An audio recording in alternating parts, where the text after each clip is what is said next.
Hey everybody, this is Jochen Hayden, and I'm back with the DesertWolf versus Wirraway Ace War in the Pacific campaign. This is scenario 1 with stacking limits, and today we're jumping quite a bit ahead, and we're looking at Christmas, December 25th, 1942. You may be asking yourself, what happened to the last 10 days? Well, at the request of DesertWolf himself, he wanted me to make this video and show you this turn because something dramatic happens now, and it's going to change everything. So I haven't seen it yet. I'm going to watch it live for the first time, as you will, and then I'll tell you what I know at the end. So let's continue.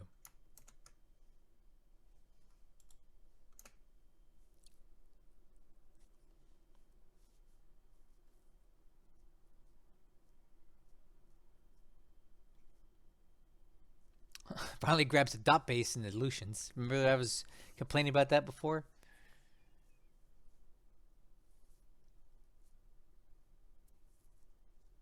So the last video I made was from December 15th. So I'm sure a lot has happened in between then. I haven't seen it, but apparently whatever happens now is so important that it can't wait. So let's see.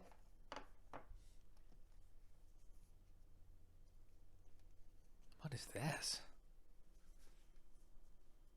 Something's happening in Darwin. Some surface ships there. Enemy carriers are in the area.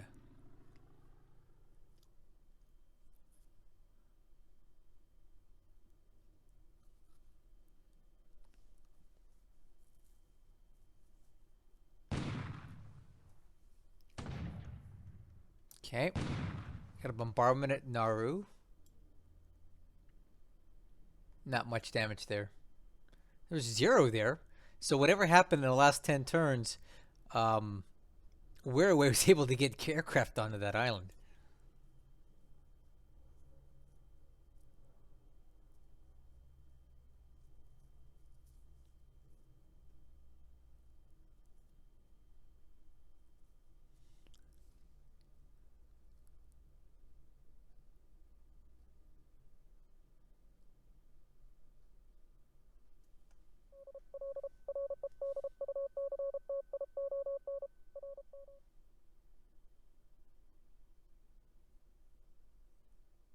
Seems pretty standard so far.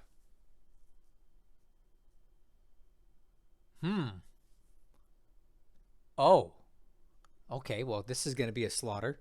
Looks like we've got 2 county class heavy cruisers on the American side.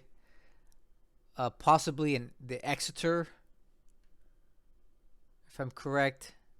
So these are 3 heavy cruisers, I think. And then 4 American something or another's. 4 American destroyers.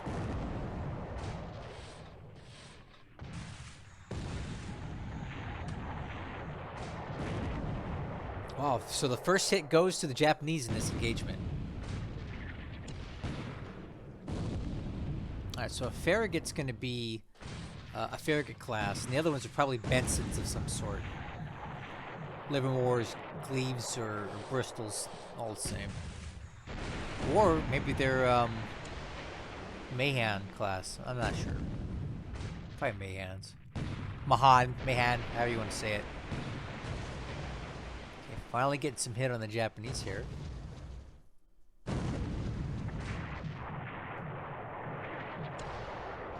So I gotta say, the Japanese are doing reasonably well here so far. They've got 2 ships on fire. It was the Exeter. Look at that. I know my ships, huh? So 2 counties and the Exeter.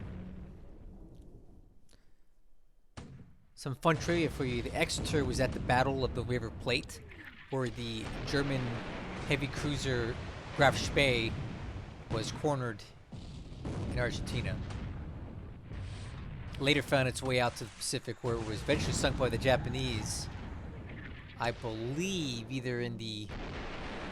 I think it was out in the Indian Ocean somewhere. I'm not certain of.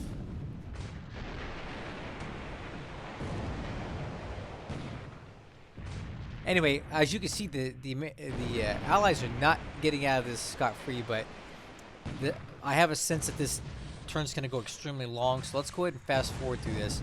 My prediction is that all 4 of these will be destroyed. Let's see. You ready? Here we go.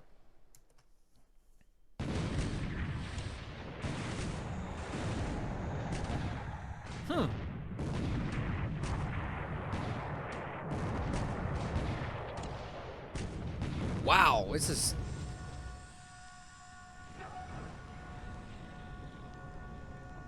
Okay, well, okay. The Arashi definitely sank, but look at this.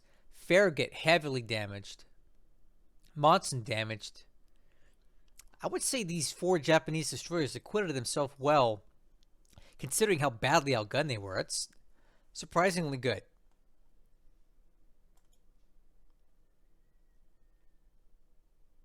Whoa, look at this. So these are 3 Japanese light carriers. So this looks like the Hosho. This looks like the Shoho. And this might be the Ryujo. That's what I'm thinking. Again, I'm not an extreme expert on... Did I not call that perfectly? Okay, Zuiho, Shoho, this is the same class. I called these exactly right. So watch, this is going to be the Hosho right here.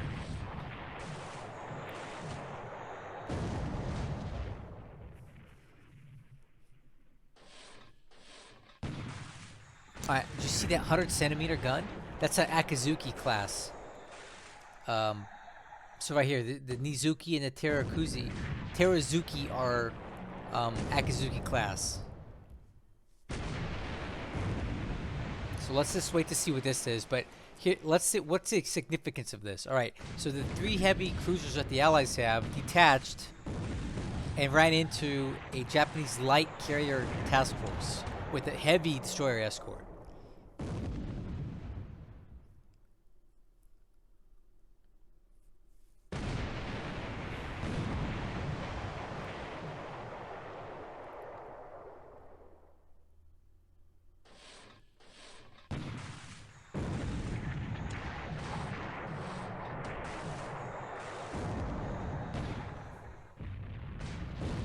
Alright, let's see what happens here. My guess is that these guys break off without doing too much damage to the light carriers.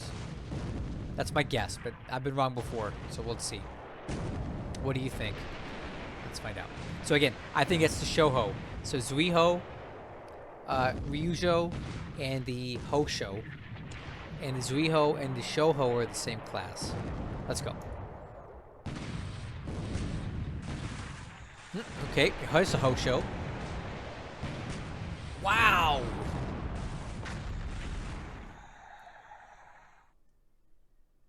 Alright, so the Monson heavily damaged. Grayson hit again. All these guys are hit, but these are all light caliber shells, so they won't do too much damage to the heavy cruisers.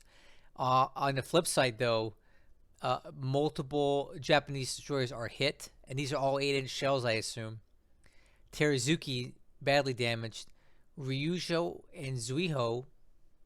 Ryuho? What the heck is a Ryuho? I know what a Ryujo is. Maybe this is some weird thing. I don't know. Typo? Anyway, that's what you see. That's damage. Let's continue. So I don't know what the broader tactical or strategic significance of this is. Oh, this isn't going to go well for these destroyers. Yep, they're going to invade because these are both escort task forces now, right? So these guys are escorting and these guys are escorting, and 2 escort task forces try to avoid each other because they want to get out of there and get repaired. Oh no! Oh! Oh no! Ah! I think that's gonna be curtains for the Ryujo there.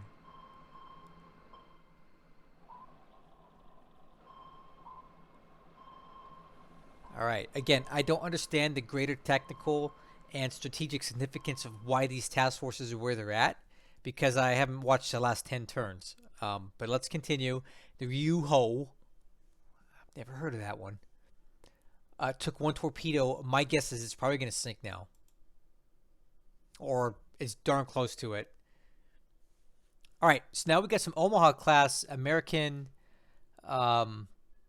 light cruisers, which looks like, I don't know what these are, some APDs or some Wicks class destroyers. So these guys are probably dead, is my guess. These guys are all damaged and retreating. Wow. All right, so Milwaukee's probably going to sink. The Raleigh took one hit. These are minor shell hits.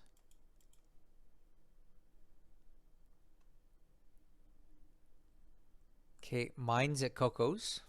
So that means that at some point here, Wirraway brought mines to Coco.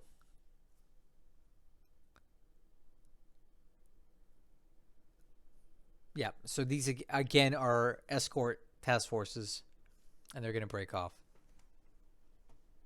The game will automatically create these for you when you have ships that are damaged that need to be escorted back.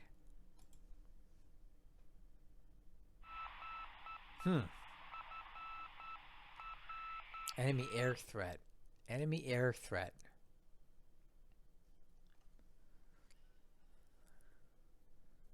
Okay, here we go. I think this is going to be very telling, this air phase this turn.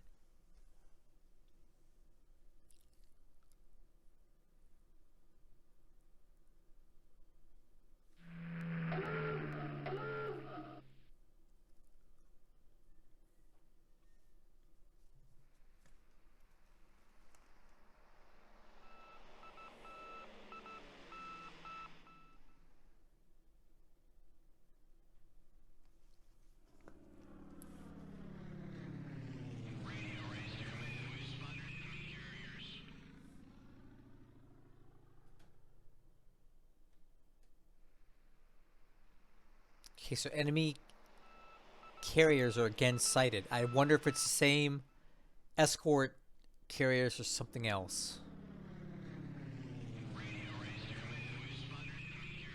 Man, there's a lot of ships out there.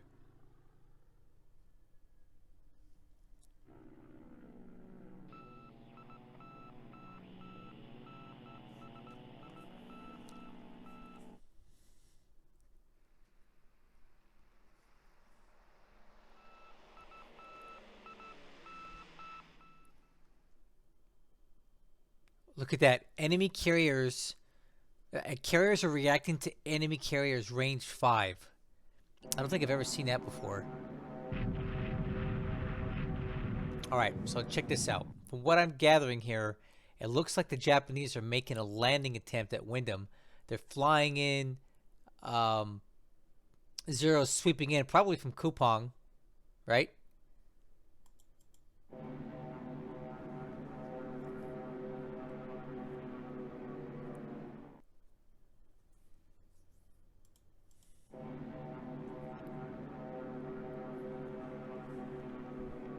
Alright, let's just bear with it here. Let's just see what happens. P-38s over Wokji.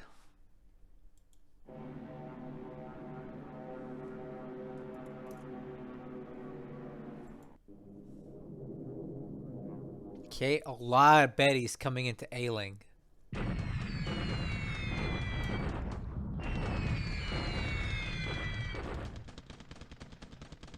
Okay, look what we got already on the base. Not much damage was inflicted here.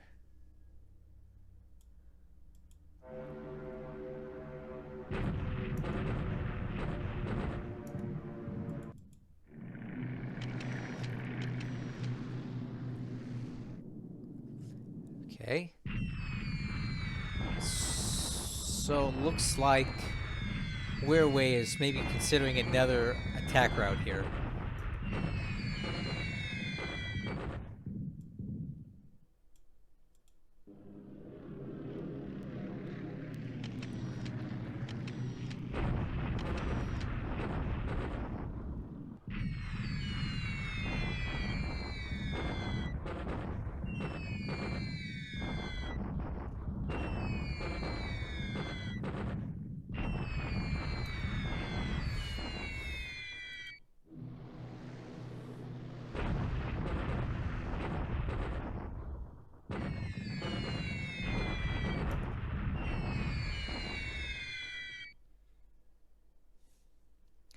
Okay, a lot of bombers being directed at Ailing. Lap, lap.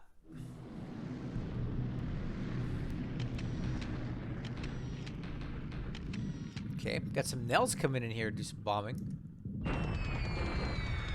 Oh, what's this? Okay, looks like an American destroyer was caught in the port here. I don't know what happened previous turns that drove it into there, but it's damaged nonetheless.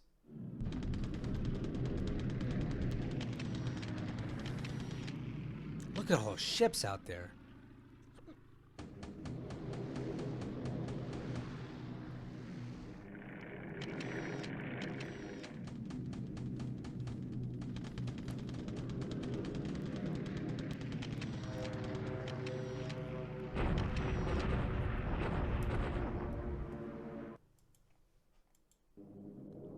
Look at all those 111 Sallies.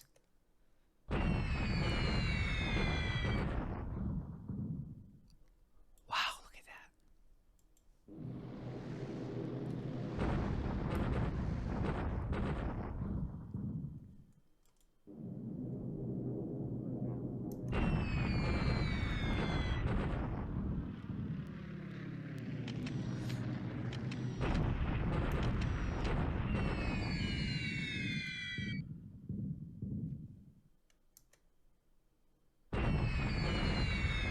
Look at how ineffective these bombers are in this heavy terrain up here.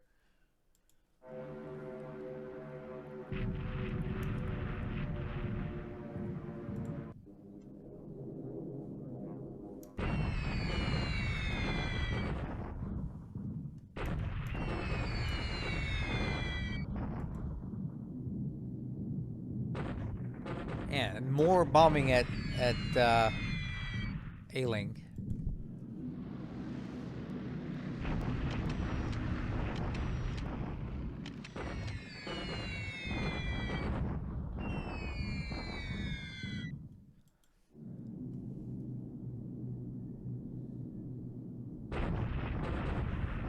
Okay, here we go, guys. Hio. So we have a carrier raid with a lot of dauntlesses. Look at this. So this cap is not gonna stop any of these guys. 118 dauntlesses. So okay, this means that the American carriers are here. So from the last time we saw them 10 days ago, they were south of Suva in Fiji. Now they're here, right next to K Island. So it looks like Wirraway, not Wirraway, but DesertWolf position his carriers to be right in the thick of the action here. And they're going to go after something. So let's see what it is that they're going after here.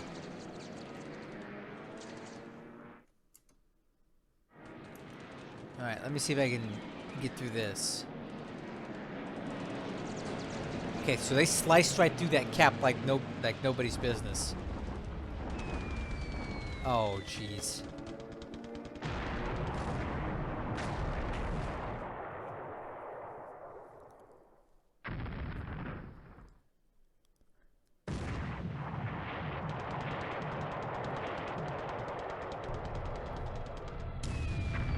Well, I think it's safe to say the Hosho's dead.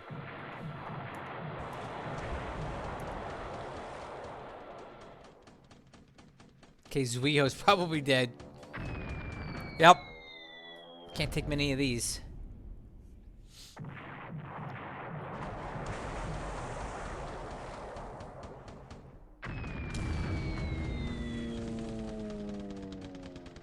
Alright, so from previous engagements, we know that there's just destroyers with that. So I'm going to go ahead and fast forward through this since we know that both of the enemy carriers that were left were heavily hit. So I don't really need to watch all these destroyers get taken out. Ugh. Alright, let's go. My goodness. That's gotta be... Oh, yeah. Alright, so Ryuho hit by 5 bombs. It's dead. Zuiho hit by 2 bombs. It was previously damaged. That might not be enough to kill it. I don't know. This Hosho, dead. and a lot of destroyers. I don't think these guys can tank too many 1,000-pound bombs, so that was a very damaging raid. All right, let's see what else we get.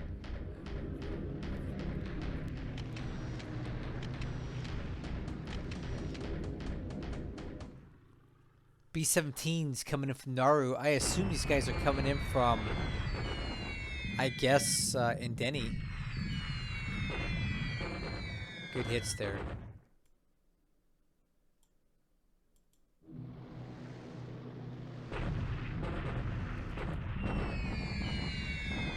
Wow.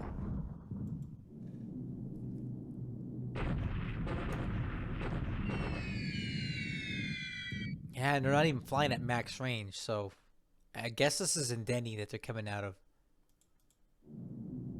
49 B-24 is going to Wochi. Alright. Japanese aircraft damaged, destroyed on the ground.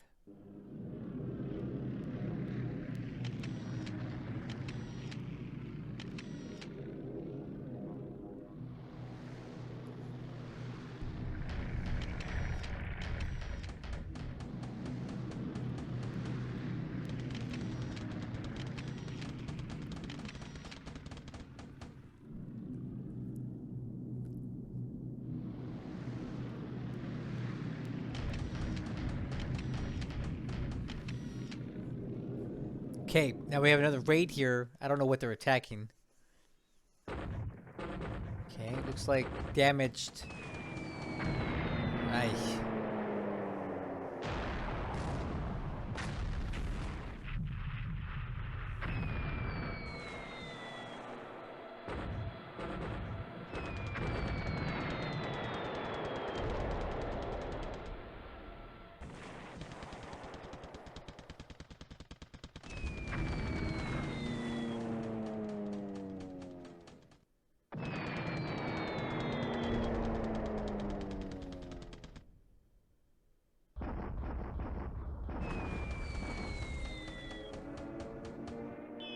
Oh, man. These guys are dead. Massive explosive damage.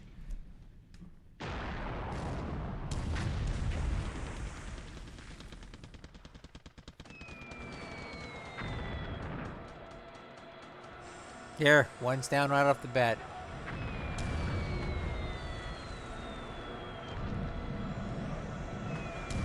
Alright, I think we've seen enough of that. So, Nowaki sunk outright. Maikaze probably gonna sink. And another raid. What is this one hitting? This is something new. I don't know what this is.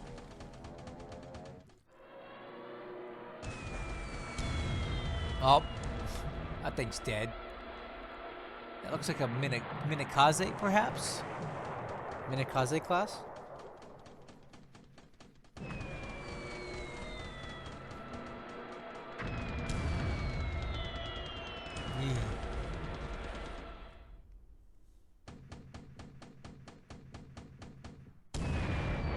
Oh, that thing's dead too. What else is in this task force?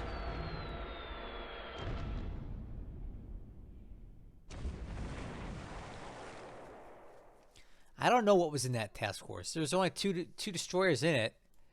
That's probably gonna sink, right? For sure. This isn't the PM phase yet. Don't tell me that was all just the AM phase. Okay. You hear that? That's a lot of Japanese ships sinking. A lot of Japanese ships are sinking. And I'm pretty sure this monson here is going to go down. There it goes. That was the monson. It was not the Waller. And the captain early decides to go down with the ship. I don't know why. Okay, that was just the AM phase, guys. We have a whole nother air phase here. These Japanese ships out there are in deep trouble.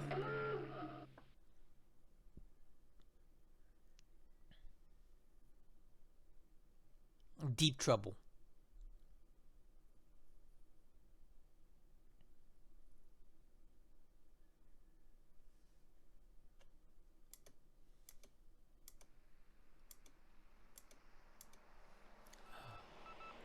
Reacting to enemy carriers.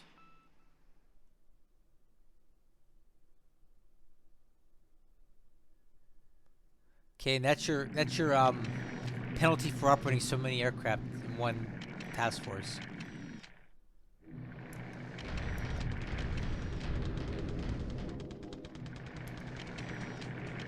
What I'm looking to see now is, are the American carriers near K Island going to hit again in the PM phase? And what else is there for them to hit?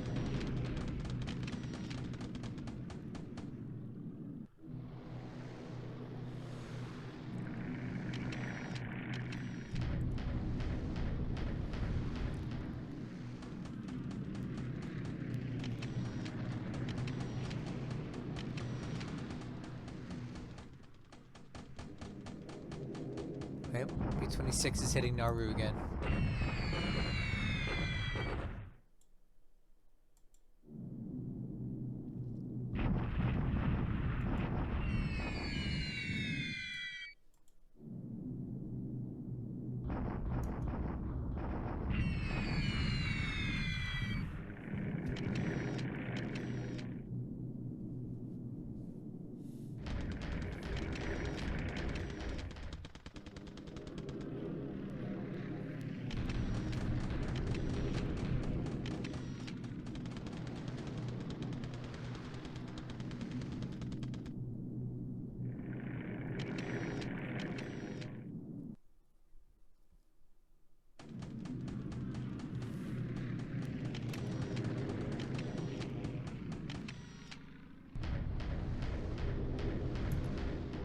Wow, what is this? What are they going to hit here? There's no cap up, there's nothing. Oh no. This is a troop carrying task force. There's troops on these ships, guys. Has to be.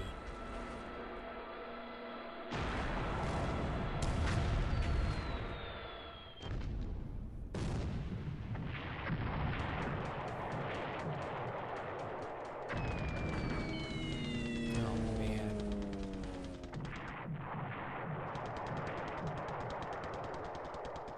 This is bad.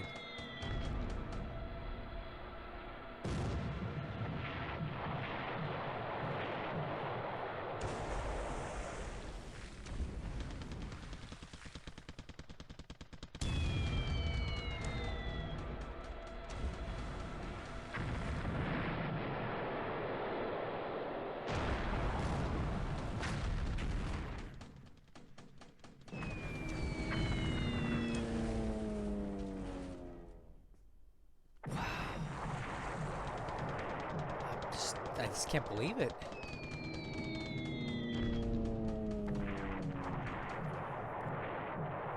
This whole task force is going to be wiped out. I think the Kashima is part of the Kitori class of light cruisers. Another one.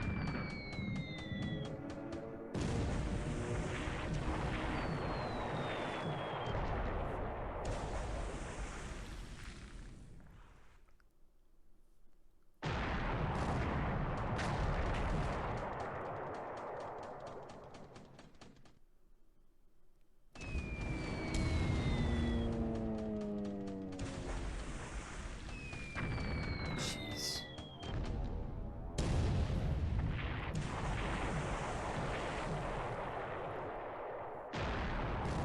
Alright, I think we get the point here.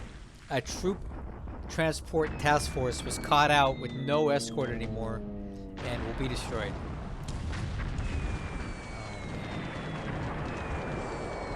Oh man. Oh wow. Look at this. So that might survive. That probably won't. That definitely won't. That won't. That won't. Oh, I see maybe one ship out of this whole task force that's going to get out of here. Because every one of these hits is a 1,000-pound bomb hit. So the Taiko Maru might be the only thing that survives. Let's look at these ground losses here. Whoa. Guys, this is So one thing you have to understand about this combat summary, it dramatically, well, not dramatically. Let me stop using these crazy ly words. It underreports casualties. So typically, when you see numbers like this, you can multiply it by 3 to 4 to get the actual amount of troops lost on these ships. It's never going to tell you the full amount, but judging by what I see here, this looks to be at least a full division worth of troops that it's about to go down on this task force. This is unbelievable. I don't even understand it. Here we go. Let's continue. Not another raid. Oh, this poor guy.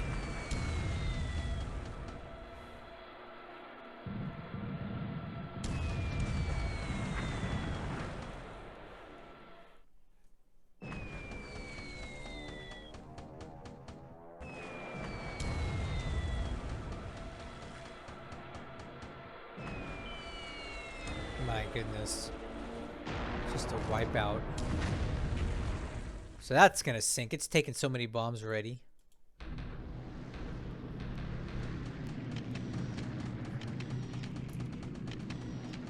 And another raid.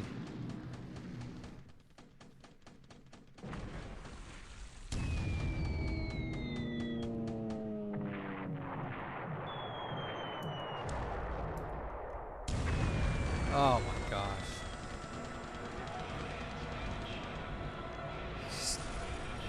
It's just look at this.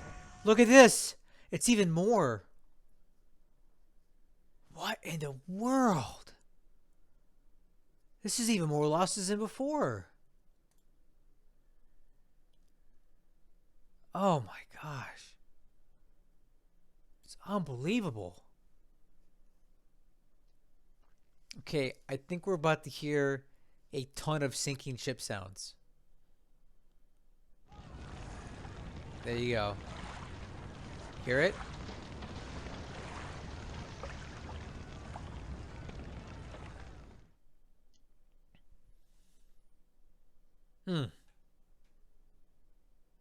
Well, I can see why DesertWolf wanted us to watch this turn.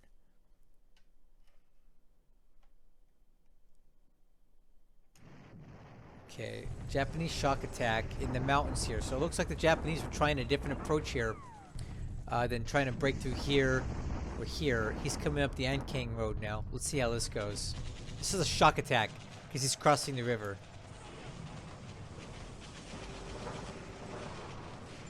And it was a slaughter. Just completely shut down. Gosh. Okay, bombardment attack here.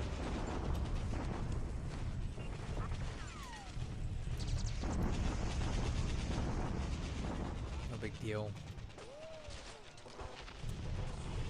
Bombardment attack here. The Japanese are badly outnumbered there. Bombardment attack in my favorite hex. I wonder if I'll be saying that for much longer.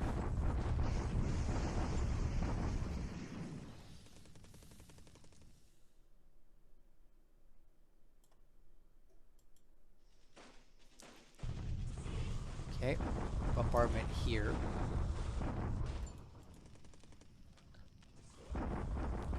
Wow, look what the Japanese managed to get into K Island over the last 10 days.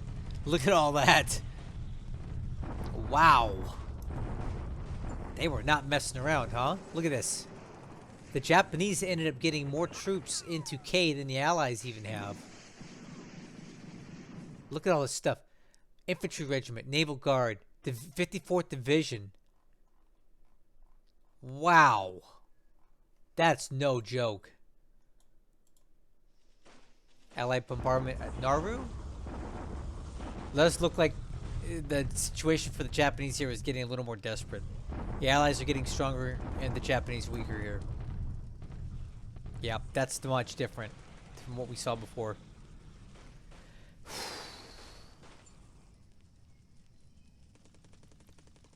Shocking. The Allies got their carriers into action. at K and appear to have caught Wirraway completely by surprise. 3 Japanese carriers were sunk. Granted, they're light and escort carriers, but most importantly, probably the biggest thing here, an entire troop carrying task force was annihilated at sea, with thousands and thousands and thousands of Japanese troops aboard. That I have never seen a slaughter like that. I've had plenty of my ships intercepted with stuff aboard. Believe me, Lodric was world renowned for his crazy raids, but I don't think I ever lost that many troops at sea ever. Like in my whole campaign, I didn't lose that many. And we're looking at least 12,000 Japanese losses that are just being reported outright. There could be many more. Oh, wow. I think we have a lot to talk about.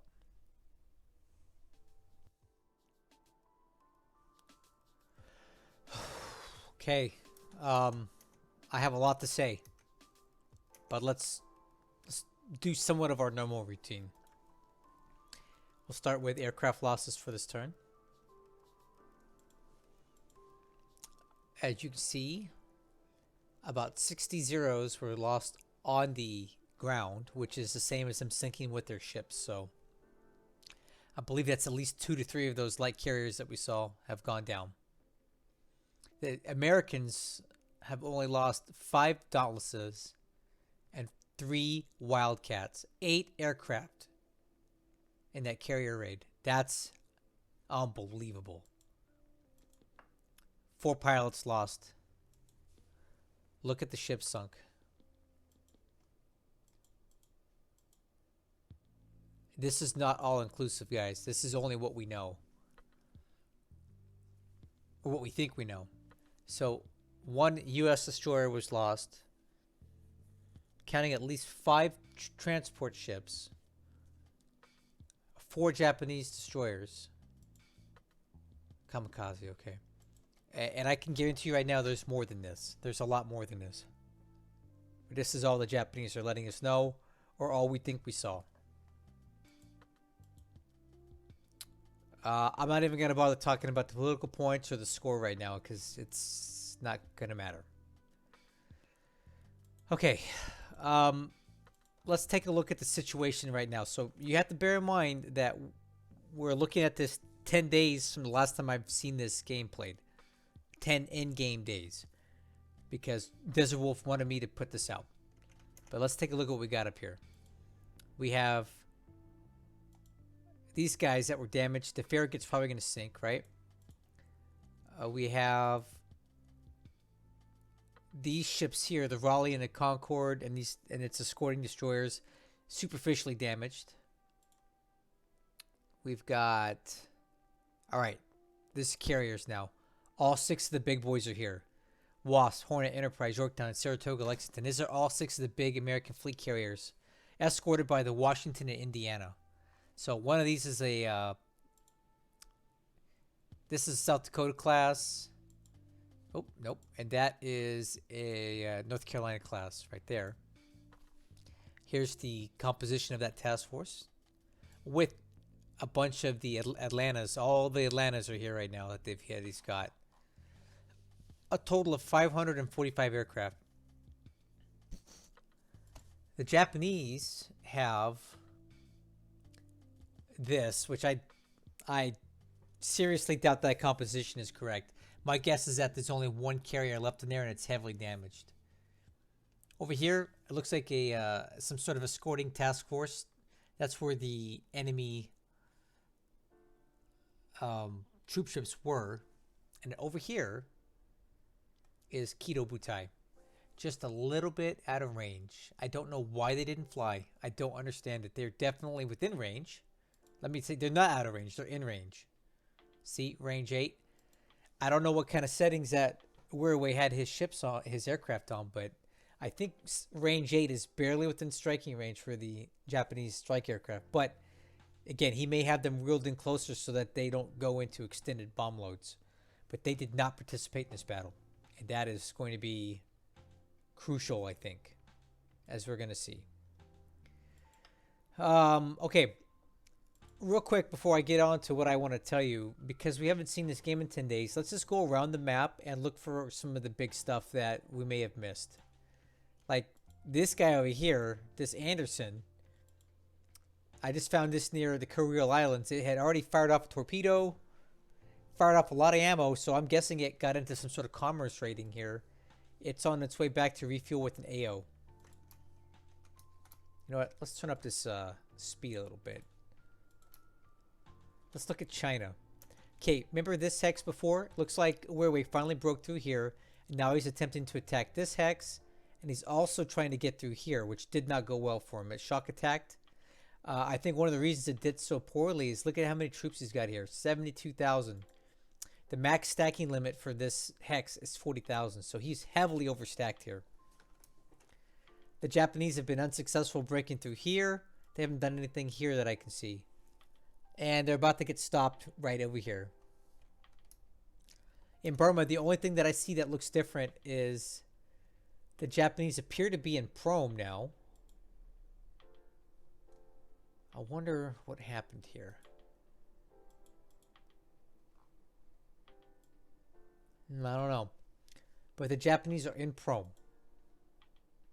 So it looks like the Japanese are on the offensive in Burma a little bit.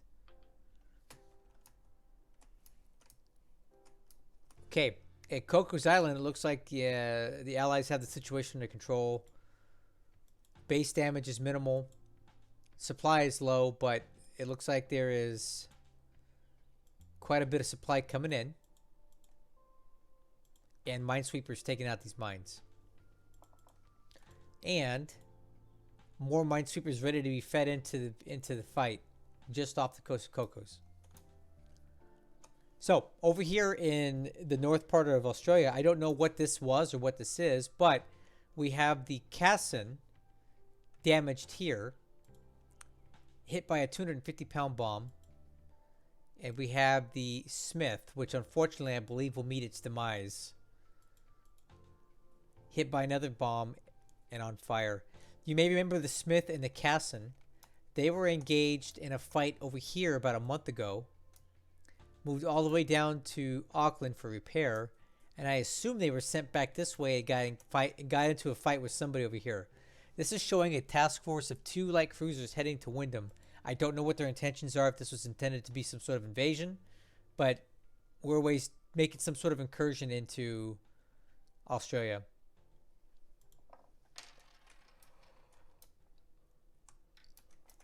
Okay, in the Solomons, it looks like the a couple things changed here. The Japanese forces were completely repelled from Russell and Tagula. They're gone. They're taken out. And then we have American mine layers putting mines in both of these places to prevent a counterattack by the Japanese.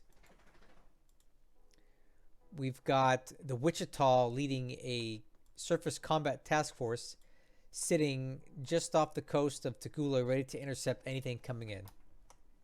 Ontong Java was retaken by the Japanese. I don't know if they landed there, some sort of attack, or if maybe just DesertWolf pulled his troops out and they just got recaptured by proximity. Down here at Nauru, things have changed quite a bit for the Allies. We have quite a bit more troops on the island now, and a bunch more troops landing. We have tank regiment, infantry regiments landing here. Oh, more of the 24th, 25th Infantry Division and tank support landing. A total of 46,000 some odd units of troops coming ashore at Nauru. So that's not good for the Japanese. And we've got the R-class battleships providing cover for this right now.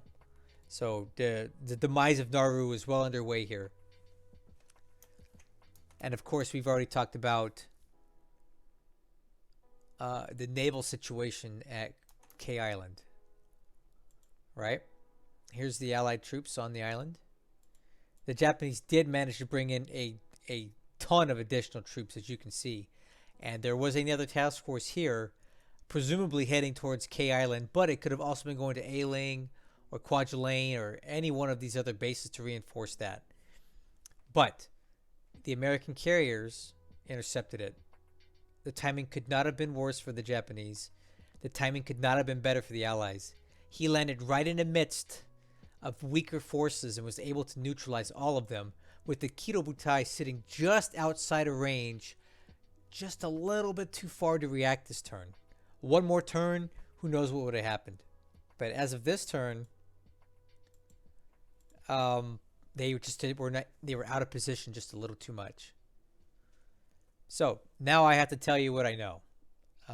DesertWolf contacted me today and let me know that after this turn, Wirraway has surrendered. And to be honest with you, when I heard it, I was a little shocked. This was a bad turn, without question.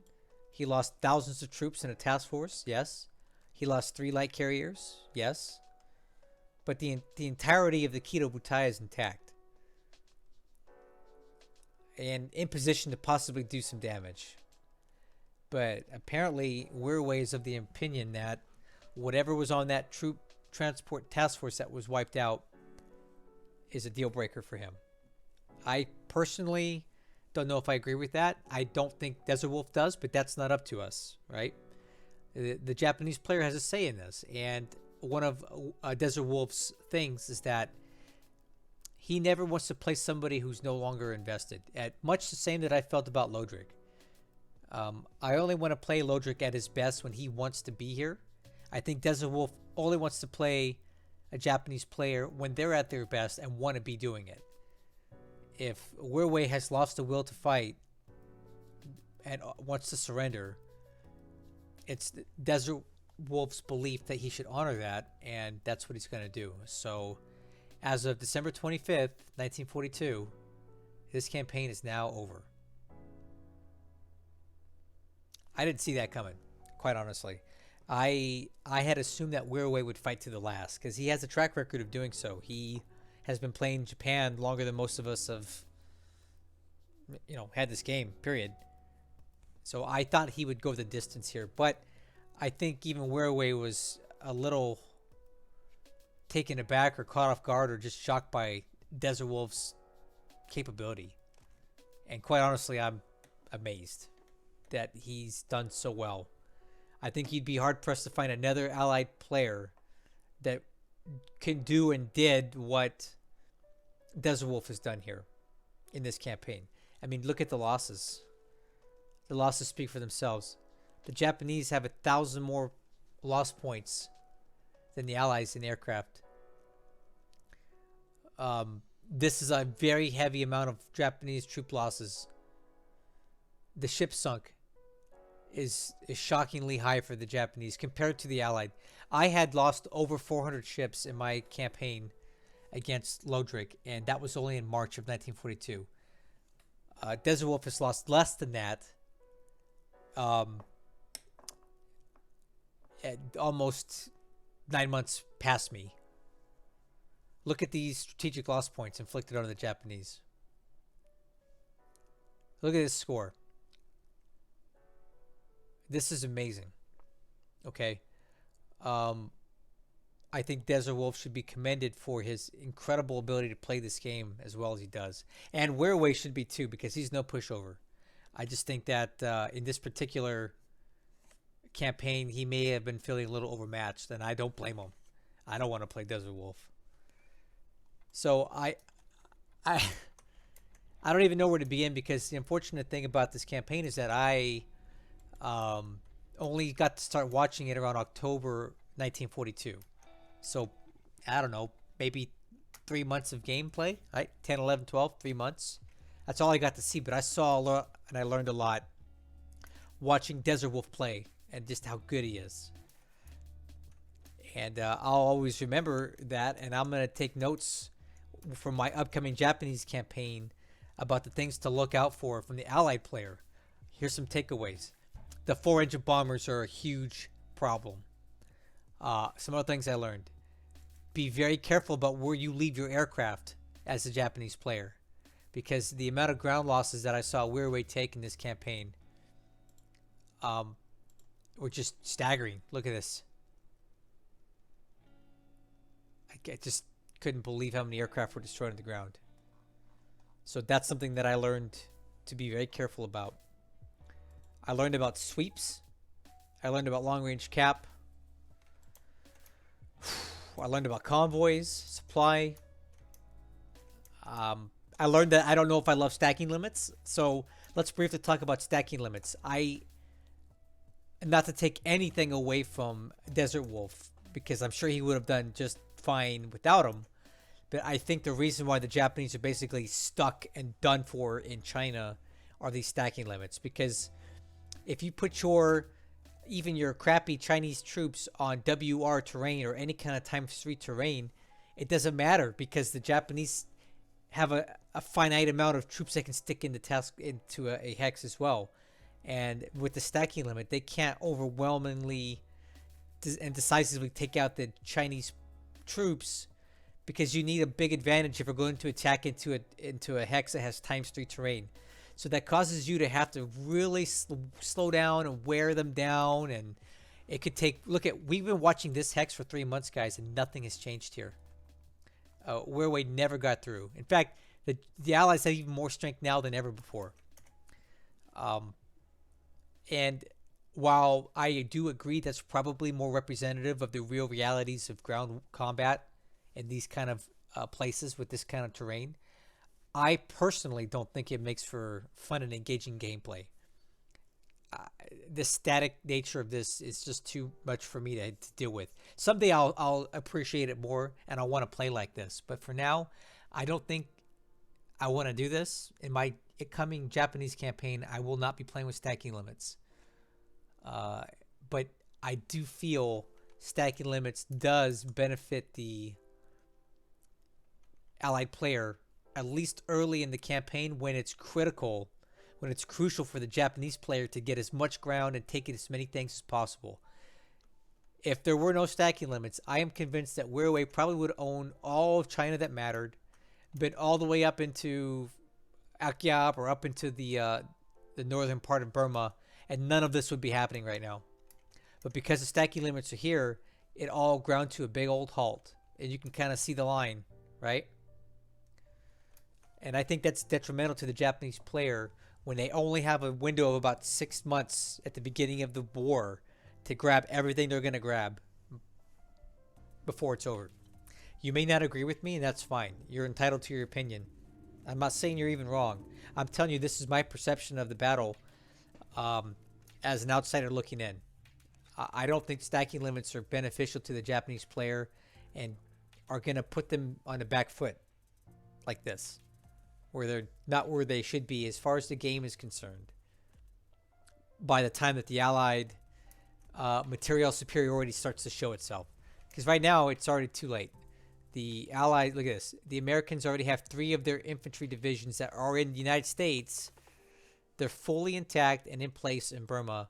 And they're a brick crap house to try to move out of the way. You want to be up here. You want to be in here before these guys show up, because the Japanese just can't bring the same firepower that the Americans can. If you look at their devices, for example, let's look at a USA Rifle Squad, all right? Let me just give you a comparison. USA Rifle Squad, 42. Let's go up here.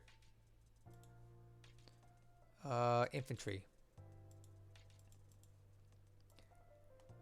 USA Rifle Squad, 42. 35 anti-armor and 30 anti-soft. Okay, now let's look at a equivalent Japanese rifle squad. IJA infantry squad. Look at this. Anti-armor of 5. Anti-soft 20. Look at the disparity. 35 to 5 anti-armor, 30 to 20 anti-soft for the allies to the Japanese. If you let the Americans get their divisions into this deep into Burma, you're done. It's over. Like, you're just not going to have the firepower without overwhelming force, which you cannot bring with stacking limits. So that's why I'm not ready to play with stacking limits. Maybe someday. But I do think that was a contributing factor to why this campaign is where it's at. Again, I'm not knocking anything. I'm not saying it's wrong. I just don't think I'm ready to play like that. And I don't think it helps the Japanese player at all. Maybe late in the war when they're defending, it helps them, but it's too late now. Well, I could probably say a lot, but I don't even know what else to say here. I'm sad to see this end. I really thought it'd go the distance, and I was looking forward to covering this campaign for months or years from now even, because I wanted to show you guys what an allied campaign looks like into 1942, 1943, to the end of the war, because I just don't think there's very many of those online. And unfortunately, this one isn't going to get there either. And I don't think I was ready for that, and I don't think that DesertWolf was either, but it is what it is for the reasons described. So the only thing I can try to do here now is make this pledge to you. For those of you who've been watching my channel and my Warner Pacific content, you know that I'm starting a Japanese campaign, and I'm playing Helson. Well, now that I don't have to do these videos, not that it was a chore, I really loved it, but I have nothing else on my plate but to finish my turn setup and to get my campaign going. And I am going to make this pledge. It's not a promise. I don't want to promise anybody anything because life changes, right? Life happens. But I'm going to pledge, as the Japanese player in my next campaign, to take it as far as I can, even if I get my butt kicked. Because you guys have never seen what these things look like, at least with me. We've never seen a 1943 Allies versus Japanese campaign. I want to go there. I want to see it. And I have a strategy coming up in my campaign that I think will guarantee that it goes the distance. I don't want to talk about it right now, but and a lot of the stuff that I'll be taking into consideration are things that I learned from this campaign, both from DesertWolf and from Wirraway.